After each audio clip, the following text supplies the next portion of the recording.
What is good, everybody? Welcome to another Niners Nation Instant Reaction podcast. I am Rob Stats Guerrera. The 49ers have just won in overtime 26-23 over the Cincinnati Bengals. Oh, man.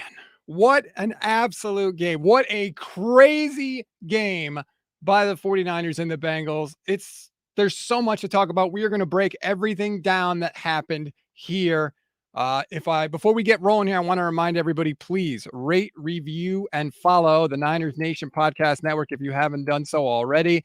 We appreciate all of you that have hopped on and have followed and have downloaded the Niners Nation podcast. We actually went over 1 million downloads as a network in the month of November, something that we have never, ever done before in the history of Niners Nation. So we are so grateful to you.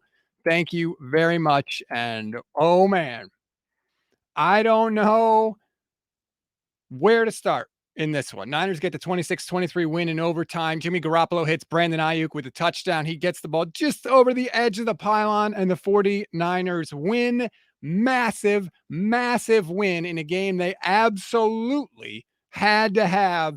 It wasn't always pretty at times. In fact, a lot of times it was damn ugly.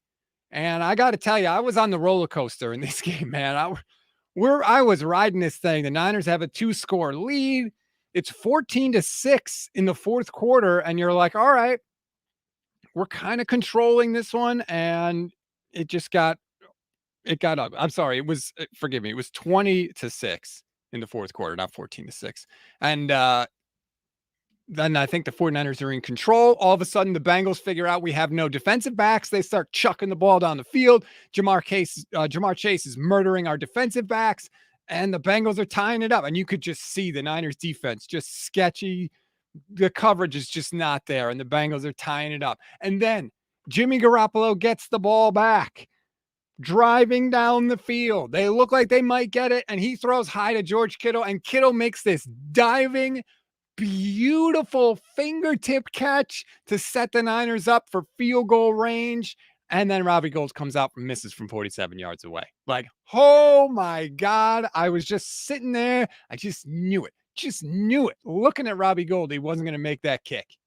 He misses the kick. We go to overtime. The Bengals get the ball in overtime. They're driving right down the field, just peppering. One play, they cross 50 yards. I'm like, oh my God, is this going to happen? Are we really going to blow this one?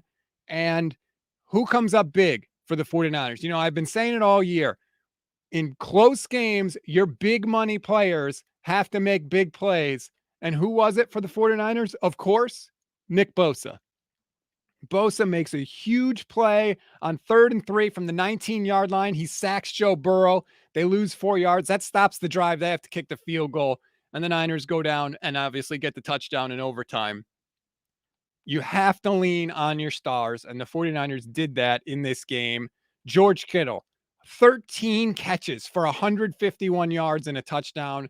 He was the only guy in the second half that could make a play for the 49ers, was George Kittle. He was the only one. And you know what? He's that damn good. That's enough.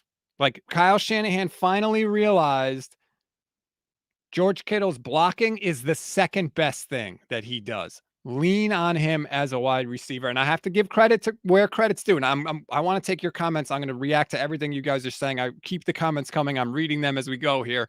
I will get to them. I promise. I just need to get this stuff off my chest. I have to give credit where credit is due. On the final drive, Jimmy Garoppolo made some damn good throws. I have to admit it. He made a beautiful back shoulders throw to Juwan Jennings for 25 yards after Kittle false started. It was 2nd and 7, and he made a beautiful back shoulder throw to Juwan Jennings that was great. He made a beautiful throw to Kittle over the middle of the field, and it was low. It was in heavy traffic, and Jimmy put it in a perfect spot. Kittle was able to catch it and get down, got the first down to help keep the drive going. Garoppolo made some good throws. He was mostly asked for the second half, but on that final drive, he made some good throws, and he made some good throws on the final drive in regulation where Gould missed a field goal too. He made a couple of good ones there. So 49ers get the win, 26-23. They move to 7-6 on the year.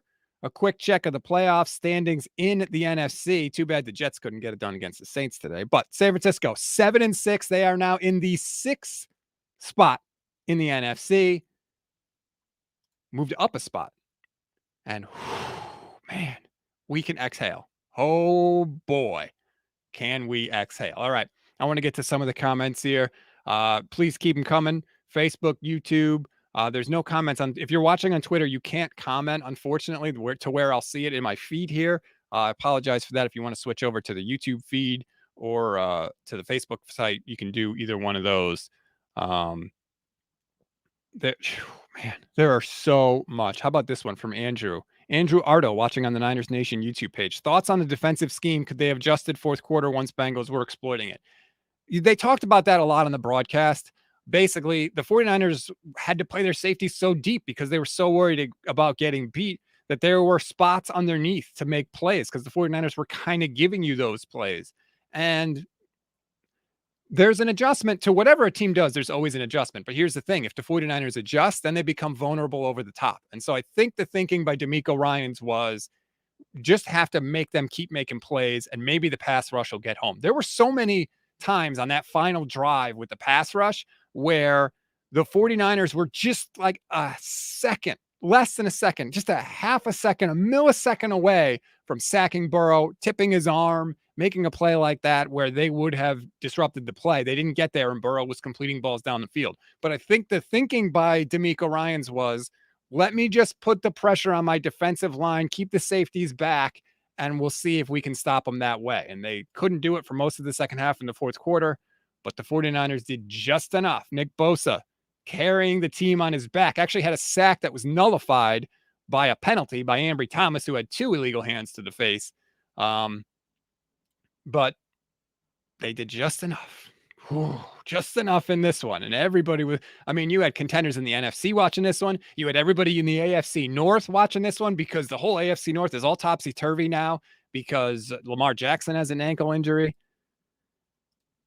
Trigger J0825 says, Kittle is why Jimmy didn't get benched during the game. If Jimmy could hit his wide receivers in stride, the game isn't close, always throws the high ball and almost got Kittle killed. Thank you for the super chat, by the way.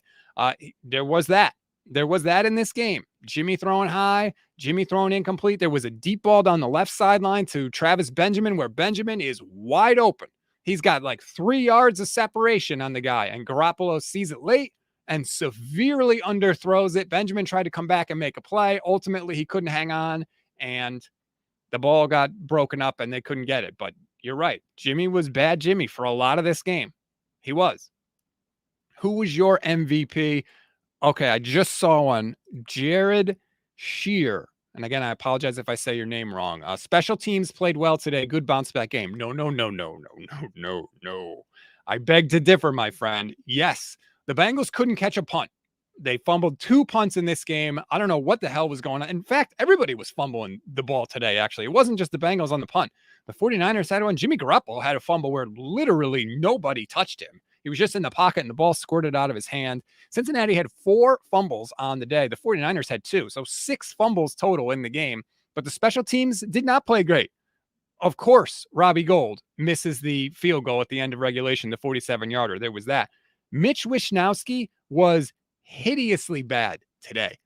Awful. Multiple punts that were terrible in big spots to give the Bengals a short field. Mitch had 7 punts for 291 yards. That comes out to an average of 41.6. And before you say, oh, maybe it was a short field and he was trying, no, he had 1 punt in the 20. He was awful today, and he's been awful for a couple of weeks.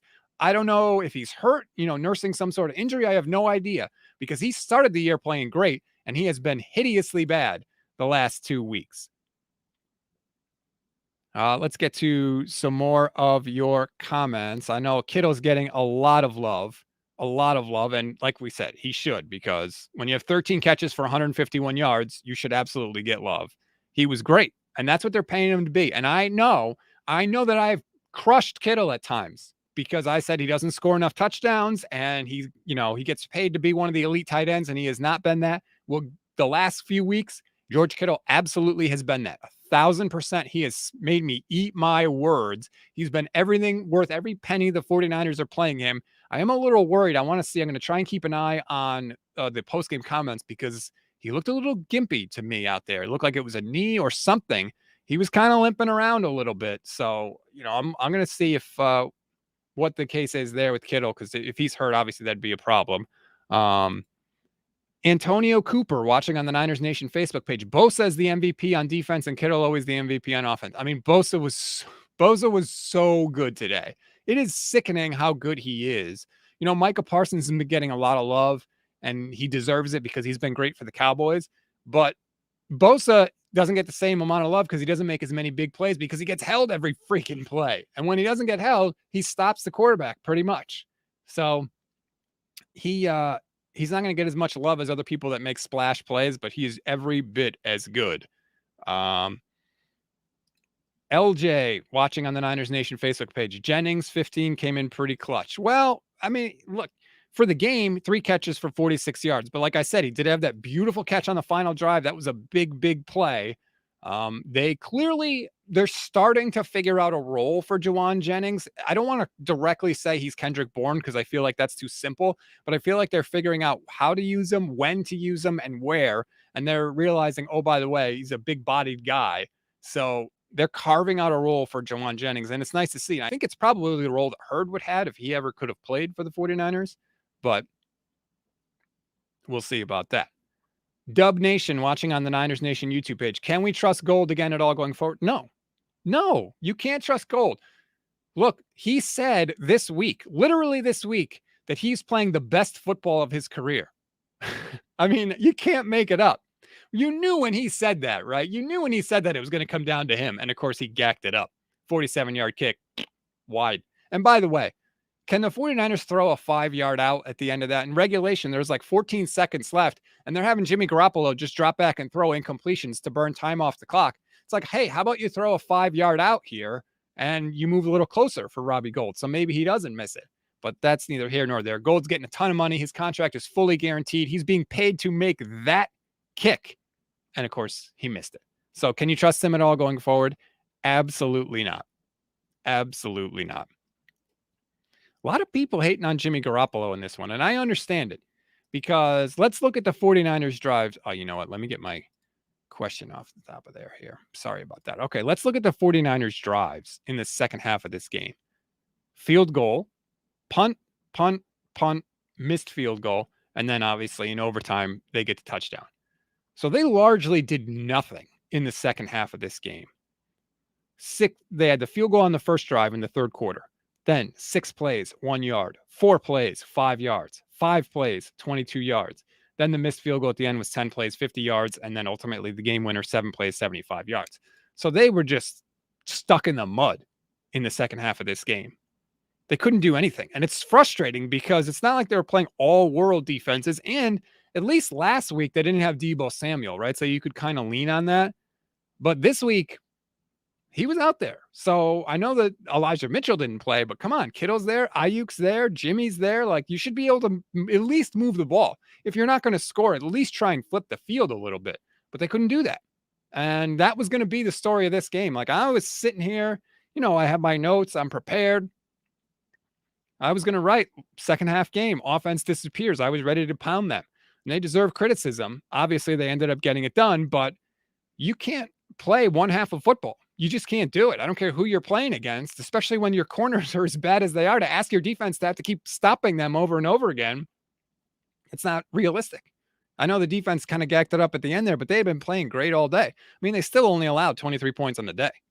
So you got to be able to do more in the second half. Edwin watching on the Niners Nation YouTube page. With Kittle, Deebo, Ayuk, we should never have a second half like that. Unacceptable. And, an offensively bent head coach. He's supposed to be an offensive genius here. Why can't you score in the second half? And I think a huge part of it was the running game. The 49ers could not run the ball in this game. And we kind of figured that going in, but it was bad. 23 carries for 100 yards in the day, 4.3 yards per carry. Basically, they would hand the ball off and gain like a couple of yards. And then they ended up having to go second and long, third and long. late in this game, I don't know what the exact number ended up being, but with like 20 seconds to go in the game, the Niners were averaging 8.2 yards on third down. Like that's just too many. Like you're not going to be able to move the ball consistently on offense when you have to gain that many yards on third down. And that's what we've seen is when the 49ers can move the chains and stay on schedule, they can continue to move the ball. But when it's third and long, like they can't get it. They can't get it. A lot of Jimmy Garoppolo criticism coming in on the feed. Let me just go over his numbers on the day since everybody's talking about him. 27 of 41, 296 yards, 2 touchdowns, no interceptions. Although, let me just say, Jimmy Garoppolo tried really hard to get interceptions in this game. He had multiple turnover-worthy plays that just were not caught, flat out. Were not caught by the defense. It seems to do it every single game I talk about it. He has 3 to 4 really good throws and 3 to 4 really bad throws. And Cincinnati couldn't make catches on those. So there you go. Got another super chat here from Trigger who says, tired of seeing the same game with Jimmy. Nothing changes. The offense shows up for one half or in a loss. I don't defend mediocrity. P.S. Love the show. Well, thank you. We appreciate that. And we appreciate the super chat. A lot of people, it's funny. Early in the year, when the 49ers were losing, people were saying, play Lance, play Lance, play Lance. Then Jimmy would win, and everybody would say, shut up, Jimmy, see, we can win with Jimmy, blah, blah, blah. Now, last week, people are saying play Lance, and even this week in a win, people are saying Trey Lance. So it's interesting. I wonder if the worm is starting to turn a little bit for the 49ers. Kelly Ponce watching on the Niners Nation Facebook page. Jimmy stood in the pocket way too long today. Yeah, he did. I mean, he usually always stands in the pocket. That's the problem. He was sacked 5 times for 41 yards today. Bad. And not all those are on the offensive line, by the way. I know some of them are, and that's fair, but not all of them. And you can't do that if you're Jimmy Garoppolo. When you don't make big plays, you can't take big losses. And he does. Michael Murphy watching on the Facebook page. Jimmy can't even scramble an egg, let alone outrun a lineman. That's funny. I don't know if Jimmy Garoppolo can cook, but I mean, he used to at least scramble around a little bit. I feel like since the knee injury, he's been unable or unwilling to do that. So that's, obviously concerning and frustrating. And every time he takes a sack, I feel like, would that sack have happened if Trey Lance was in there? And look, I don't know. That's probably not fair to do, but I'm sorry, I can't help it. Like, I do wonder that. They've got the 3rd overall pick in the draft on the sideline. Like, yeah, sorry, I begin to call that into question. So Jimmy was Jimmy in this game. I just saw a really good comment. Here we go. Ernest watching on the Niners Nation Facebook page. Crazy. Jimmy led 2 game-winning drives and gets 0 love. Well, here's the thing, Ernest. Yeah, he drove them down at the end of regulation, and they should have won the game in regulation, and that's 100% fair. But when you do nothing largely in the second half, and it comes down to, a Robbie Gould attempt from 47 yards out. Yeah, that's the frustrating part. You can't just excuse all that stuff. You can't just ignore it like it never happened. The reason that it came down to Robbie Gould at the end of the game was because the 49ers offense was cheeks for the second half of the game. Like, that's just it. So, that doesn't wash everything away. I agree with you that some context is needed, but I can't just say, well, he had 2 good drives at the end of the game, so he's fine. Like, no, that's not all you look at. Let's see. Baba Ganoush watching on the Niners Nation YouTube page. Fantastic username, by the way. Difference was Burrow was releasing quickly in the second half. D-line was getting to him very quick. Jimmy walked into problems. Most sacks are on the quarterback. Let's just be real. Most sacks are on the quarterback. Not all. Sometimes offensive linemen just get blown up, and God knows if you're a 49er fan, you've seen that. But most of the sacks are on the quarterback. When Jimmy gets that left arm out, that's when you're screwed. Nothing good is happening on that play at that point. I just hope basically that Jimmy either throws it away or just falls down so that he doesn't fumble the ball and lose possession.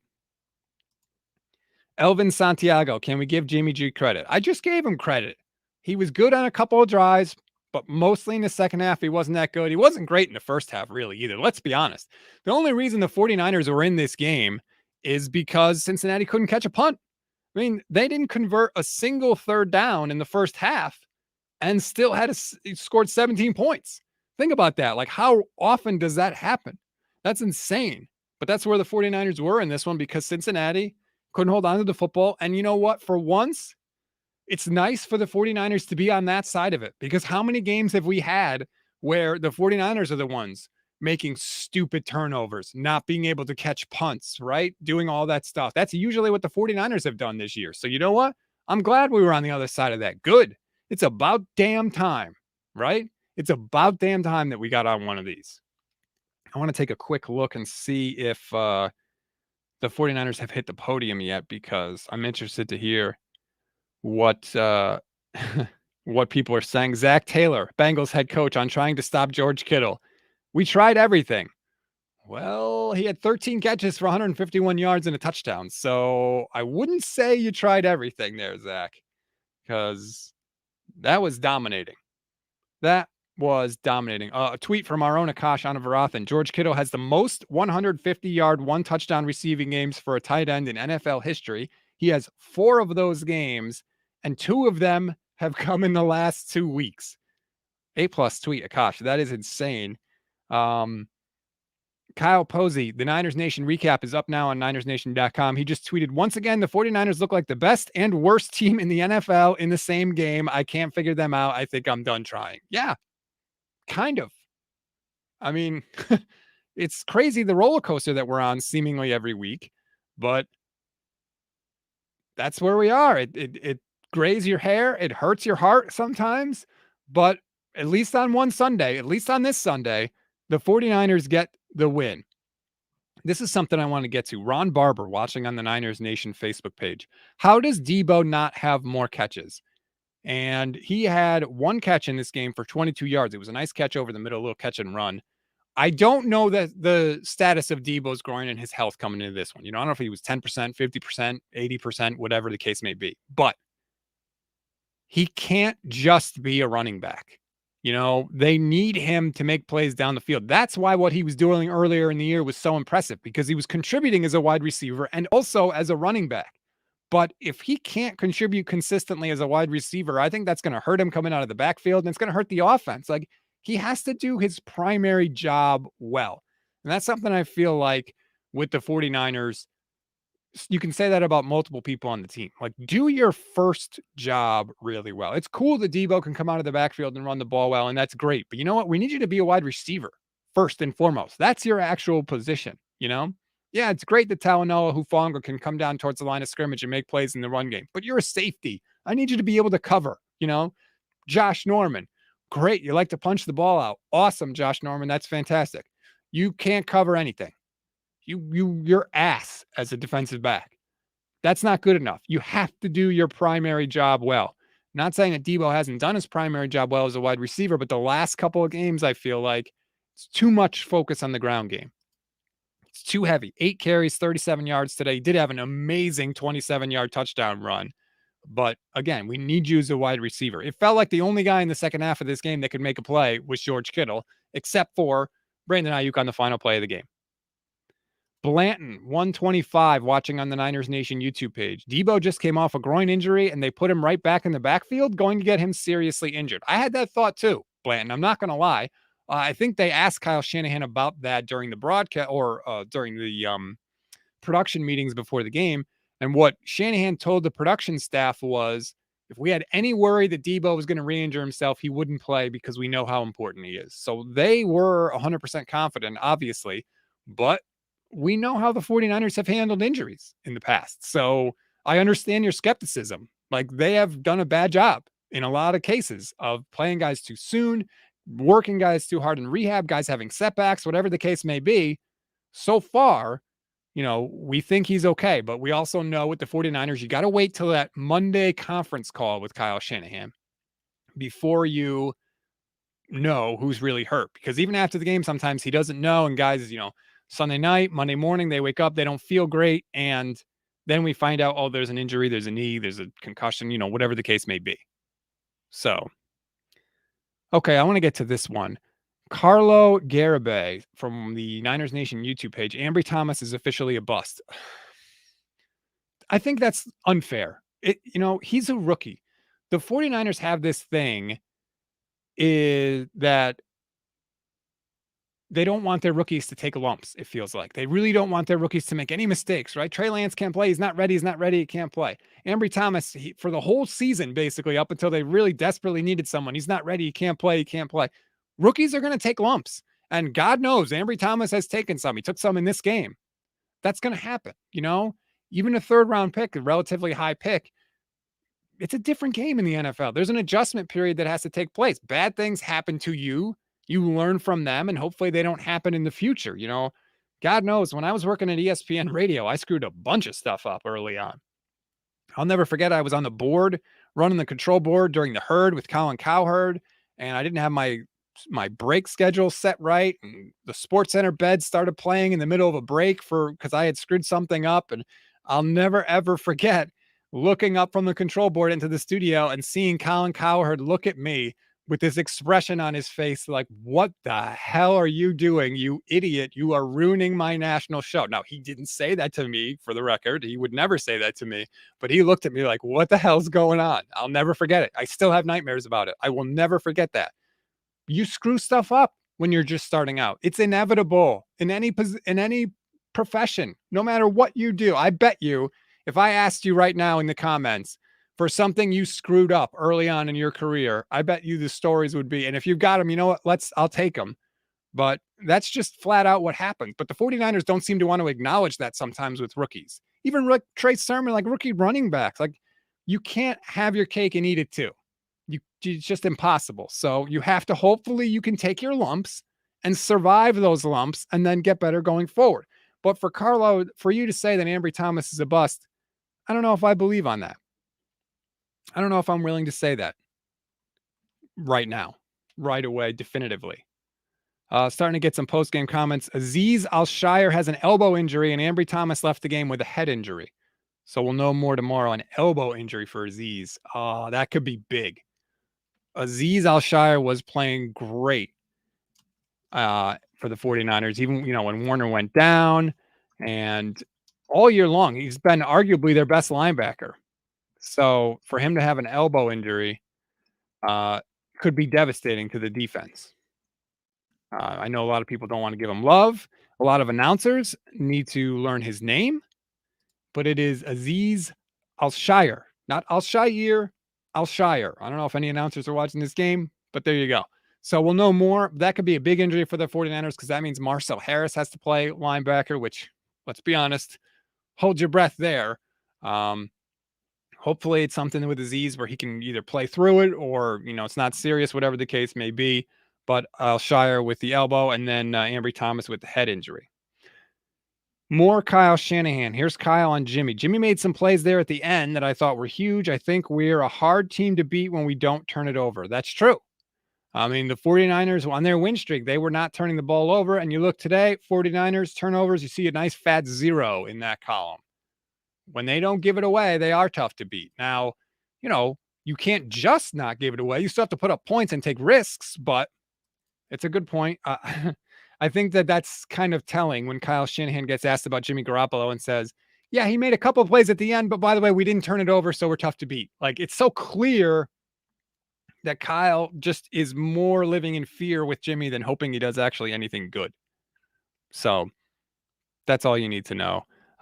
Chris watching on the Niners Nation Facebook page. How about Jimmy fumbling the ball without being touched? Yeah, that happened. Sorry, that happened. That did take place in the game, which obviously he got it back, but there was a 10-yard loss on that play and it basically killed the drive. So, those things matter too.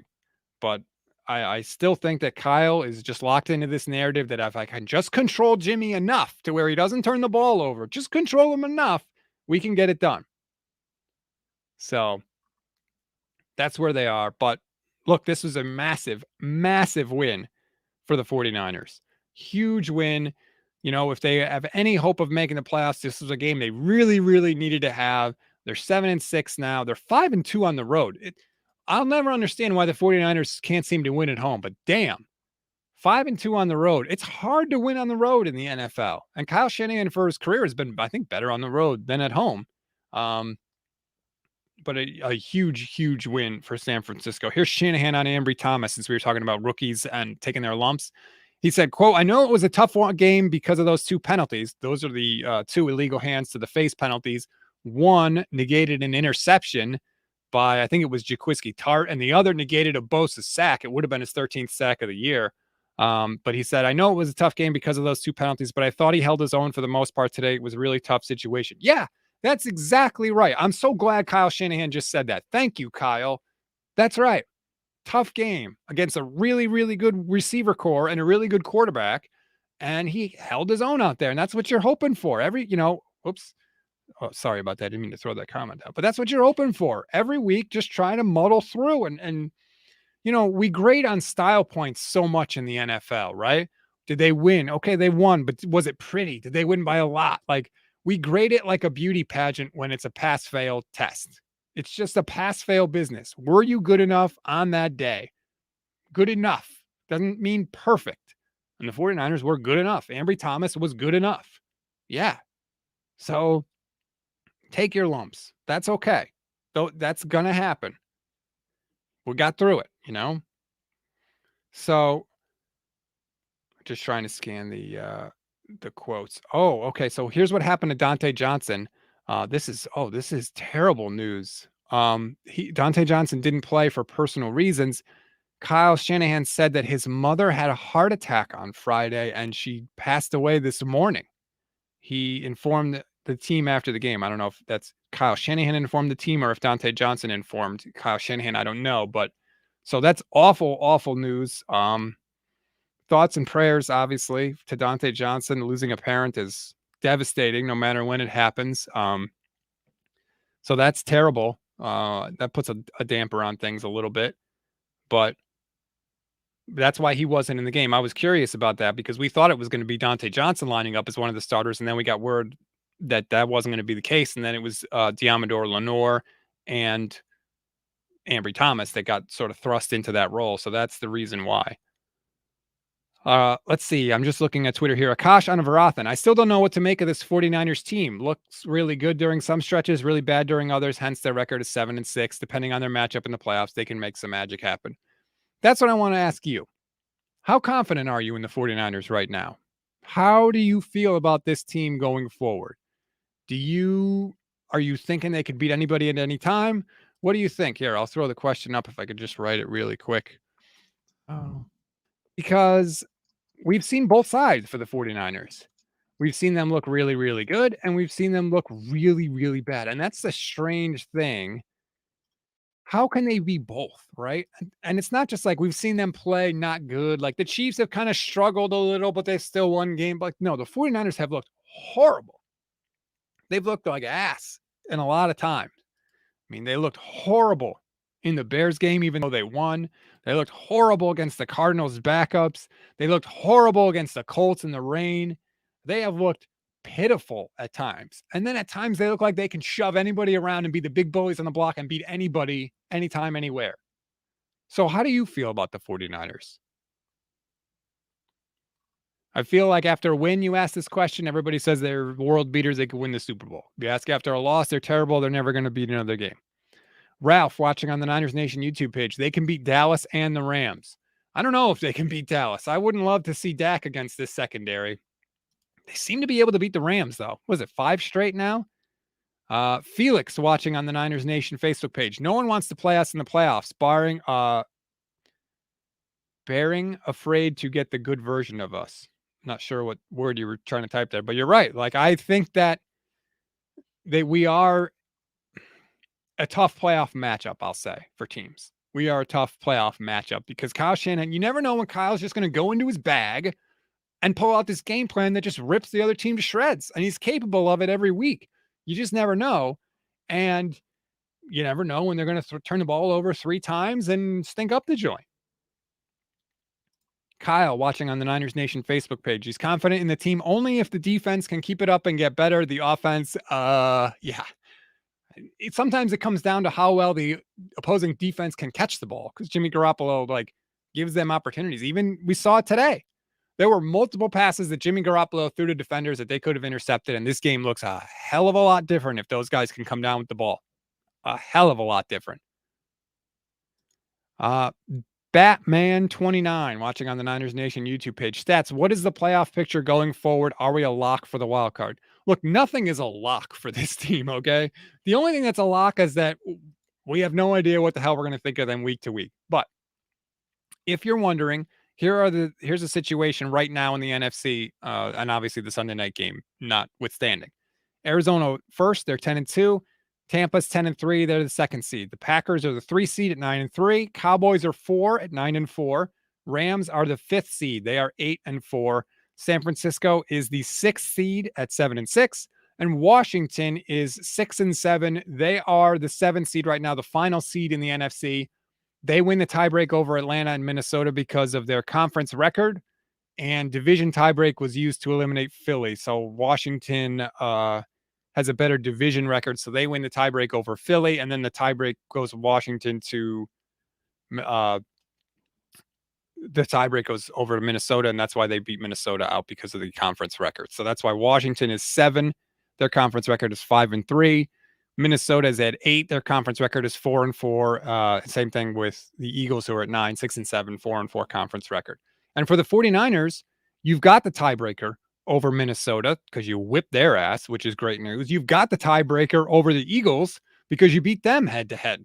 So that's really good news for the 49ers. I doubt you're going to catch the Rams for the 5 seed now, although you do have one more game against them. But you've got the tiebreaker over some of the teams, and the 49ers are going to play Atlanta too, who's the 10 seed at 6-7. So they're in a pretty good spot. Nothing is a lock, but they're in a pretty good spot. There was a super chat here. Apologies that I want to get to. Now that I can't seem to pop on the screen. Apologize for that. I think your name was Humberto. Sorry about that. I was looking at the playoff standings trying to give the rundown, and I missed it.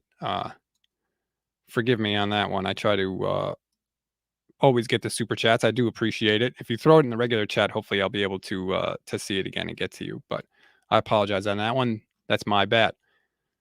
Okay, so what is this question? Mike Valesco, watching on the Niners Nation YouTube page. What's the team's number one priority in the offseason? In the offseason? We just won the game, man. They're 7-6. They're the 6th seed in the playoffs. You're talking about the offseason? Come on now. I don't want to hear that. William Strider, watching on the Niners Nation YouTube page.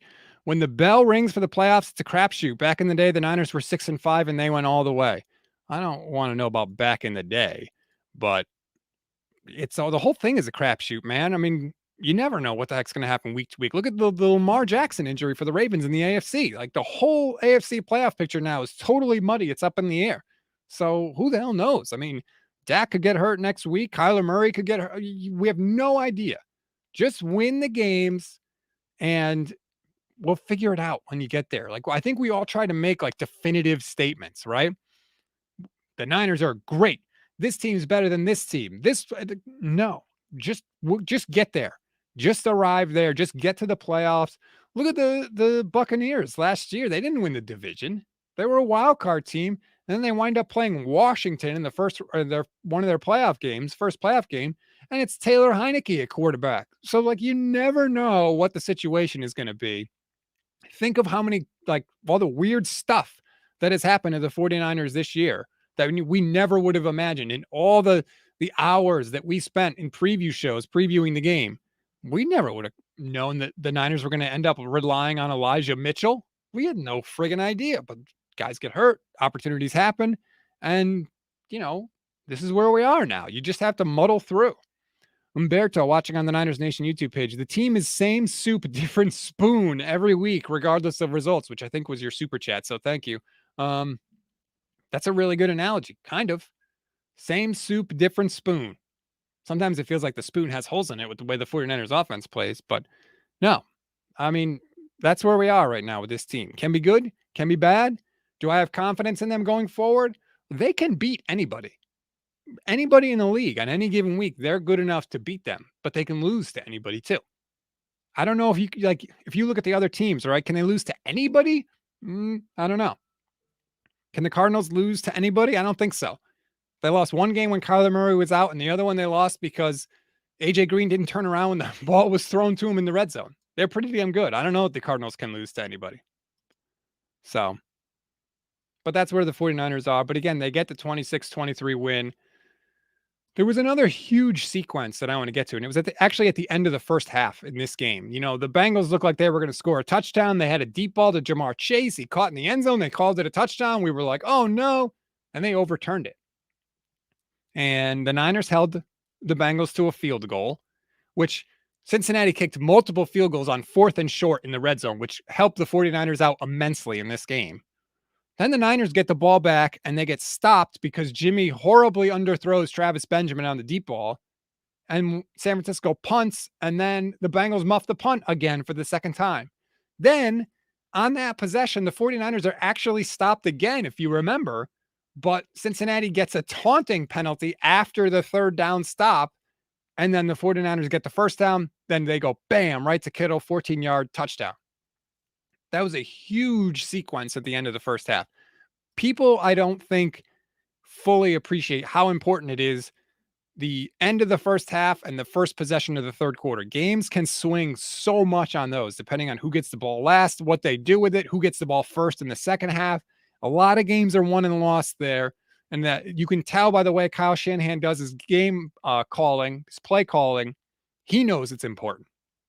On that Bengals field goal drive, they get stopped, and Kyle Shanahan is flying down the sideline, screaming at the officials to get a timeout because he wants the 49ers to have enough time to go down and score on their own, because he's worried about Cincinnati scoring before the end of the first half, then getting the ball in the third quarter and scoring again. And, you know, obviously that would evaporate their two score lead. So that's what Kyle was worried about. So you can tell that sequence is important to him. He realizes it, and it just ended up being a weird sequence in this game that was largely defined by big plays. The Debo 27-yard touchdown, the Jamar Chase touchdown that was overturned, like I said, the 2 muffed punts.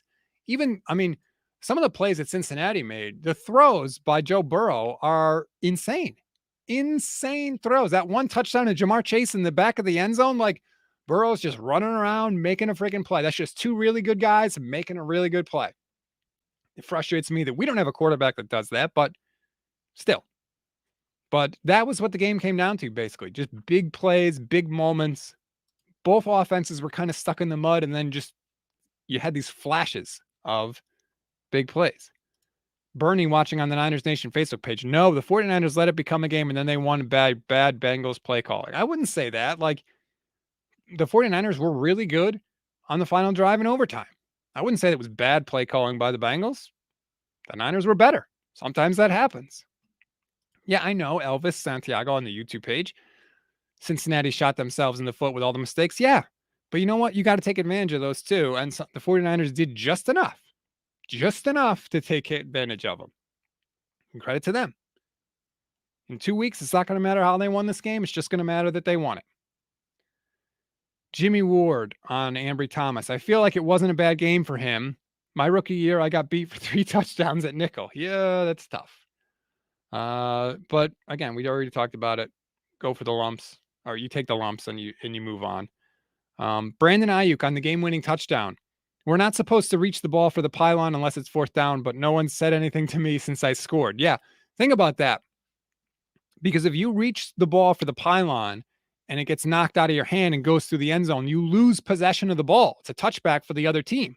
So you're taught not to reach for the pylon. But in the case of Brandon Ayuk, I feel like you kind of, it's the game, right? It's the game if you get in. So I understand the temptation to reach for the pylon there. And it's funny. Who would have thought that on December 12th, in a overtime game that the 49ers had to have, they would go to Brandon Ayuk in a big spot with the game on the line, potentially? Did we think that we'd ever see that this year based on how things went earlier? I know I didn't. There was a point this year where I didn't know if Brandon Ayuk was going to be on the team next year. And now, again, here we are. December 12th. Things we didn't think were going to happen have happened. Brandon Ayuk getting the job done for the 49ers in a big spot. Ayuk actually had a pretty good day here. Let me bring up his actual numbers. 6 catches, 62 yards, and that touchdowns, 11 targets. I love that. Feature him, man. I still think that Debo benefits a lot from Kyle's play calling, and he is a little more dependent on Kyle's play calling to get open as a receiver. I think Brandon Ayuk could get open regardless of who's calling the plays. I really think he's like a number one wide receiver, and it's nice to see him featured like that.